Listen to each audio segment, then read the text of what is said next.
Fala galera do nono. O papo hoje é o seguinte: você já parou para se perguntar por que acontecem as guerras? Parece difícil explicar essa coisa tão estúpida. Entretanto, um dos mais sangrentos conflitos militares de toda a história da humanidade, a Primeira Guerra Mundial, teve uma causa bastante simples: a vontade de lucros da burguesia imperialista. Os dois lados da guerra partiram do mesmo objetivo imperialista: dominar territórios e mercados cada vez maiores. Nós vimos que os países imperialistas se lançaram na corrida para conseguir colônias na Ásia e na África, mas o tamanho do planeta Terra é limitado e chegou um momento em que só havia um jeito de ampliar o domínio imperialista: conquistar as áreas dominadas por outro país imperialista. Como? Você já viu, pela guerra. Para começar, havia rivalidade econômica entre a Inglaterra e a Alemanha. A Alemanha tinha crescido tanto que já ultrapassava a Inglaterra em vários setores. Logo, os ingleses estavam super assustados. Junto com os cálculos financeiros, a paixão nacionalista também entrou em jogo, ou seja, o dever patriótico de esmagar os inimigos do nosso país.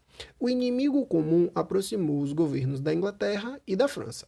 Os alemães também tinham suas queixas imperialistas. Você sabe que quase todos os territórios coloniais africanos e asiáticos pertenciam ou aos ingleses ou aos franceses.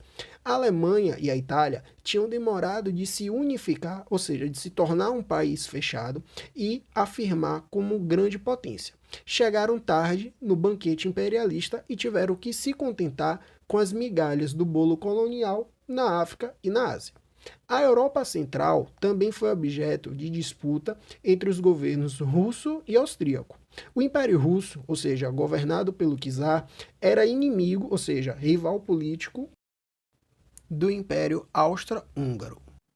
Dentro da Áustria conviviam inúmeros povos. A supremacia cultural e política estava com a população de origem alemã, que além dos húngaros, ela dominava tchecos, eslovacos, sérvios, eslovenos, croatas e poloneses. Todos esses tinham origem eslava. Bom, a Rússia disfarçava o seu imperialismo anunciando-se protetora dos povos eslavos. Defendia o pan-eslavismo, isto é, a união de todos os povos eslavos. Ela apoiou a Sérvia. A Sérvia era um país que queria formar um único estado reunindo os povos eslavos em sua volta. Para isso, começou a estimular a revolta anti-austríaca. Você pode se perguntar, por que a guerra envolveu tantos países ao mesmo tempo? Por causa do sistema de alianças, que uniu inimigos dos inimigos. Por um lado, formou-se a Tríplice Aliança, que reunia a Alemanha, a Áustria e a Itália.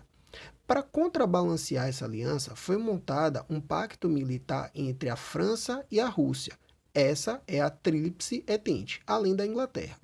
Bom, o estopim da guerra, ele começa quando o herdeiro do trono austríaco, o arquiduque Francisco Ferdinando, resolve visitar a cidade de Sarajevo, capital da Bósnia.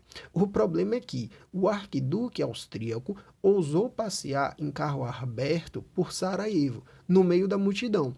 Nota zero em segurança. O resultado foi que um terrorista disparou a pistola no herdeiro austríaco. A Áustria, por sua vez, acusou o governo sérvio, ou seja, o governo da Sérvia, de estar envolvido no atentado. A troca de insultos rapidamente se converte em troca de tiros. Em 1914, declaram guerra. A partir daí, foi como um efeito dominó. A Rússia declarou guerra à Áustria, então a Alemanha declarou guerra à Rússia, a França e a Inglaterra entraram em seguida. Foi um conflito basicamente europeu. Por que então é chamado de Guerra Mundial? O motivo é que estava em jogo o controle imperialista sobre o planeta inteiro. Bom, a Primeira Guerra Mundial é conhecida como Guerra de Trincheiras. Uma trincheira é um canal escavado na terra, onde ficam abrigados os soldados. Era muito difícil alguém avançar porque logo seria varrido pelas metralhadoras. Durante anos, a situação ficou assim, quase paralisada. A vida nas trincheiras era terrível. Insetos, calor infernal, alternado com frio de congelar, lama, chuva. Se um companheiro morresse, seu cadáver poderia ficar ali, ao lado do soldado, apodrecendo e fedendo, coberto de moscas. Para piorar, os dois lados começaram a lançar armas químicas sobre o adversário. Somente no final da guerra, o uso da aviação e dos tanques iriam superar as trincheiras. Você pode se perguntar, os Estados Unidos, para eles, a guerra vinha sendo um excelente negócio. O país mantinha-se neutro, mas exportava em grande quantidade, para a França e para a Inglaterra. O pagamento ficaria para depois da guerra. O problema é que a guerra se arrastava e talvez durasse muitos anos. Pior ainda, talvez a Alemanha e a Áustria pudessem vencer. Como é que a França e a Inglaterra iriam poder pagar as dívidas com os empresários norte-americanos? Chegou a maravilhosa notícia de que os Estados Unidos tinham resolvido entrar então na guerra. Os investimentos estavam salvos. Alguns milhares de rapazes iriam se trucidar na estupidez da guerra, mas os lucros estariam a salvos. A entrada dos Estados Unidos na guerra em 1917 foi decisiva para alterar a situação. Na Alemanha, o povo não aguentava mais a guerra. O imperador renunciou e o novo governo republicano assinou a rendição. Terminava assim a guerra com a derrota alemã.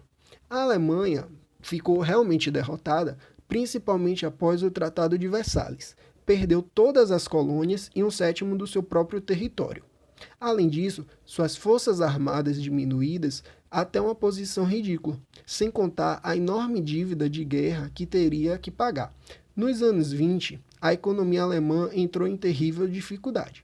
Mais tarde, Hitler e os nazistas iriam se aproveitar desse sentimento alemão. O Império Austro-Húngaro se esfacelou. A Áustria foi obrigada a reconhecer a independência da Tchecoslováquia, da Hungria e da Iugoslávia. De certo modo, os grandes vencedores da Primeira Guerra Mundial foram os Estados Unidos. Terminado o confronto, se tornaram a maior potência econômica mundial.